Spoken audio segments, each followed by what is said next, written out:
I'm Trevor Engel, and I've worked at DBS for a little over a year now.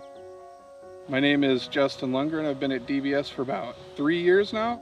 When I started at DBS, I had no construction background at all. Not having any construction experience, that's totally fine because when you get here, there's multiple people that help you out and train you. It wasn't so much like sitting in a classroom and learning. It was more like, here's how you do it. And then everyone I was working with was really like accommodating. For me, that was the best thing because the best way I learn is going out there and doing it, especially when someone's out there on the job site, walking you through everything. We have a lot of that training here. It's nice being able to help people, and it makes it easier to show up. You have those jobs where you feel like it doesn't matter, and everyone has had those jobs, but this is a big investment for somebody, and I'm able to take care of it for them. It's actually a great system, and the way that it works a little bit, right away the job is sold, and there's a bonus pot that goes right off of that. The bigger the job and less hours, the more money. So, if you always go there with a good head and make sure that you're working hard throughout the whole project, you're always guaranteed a bonus.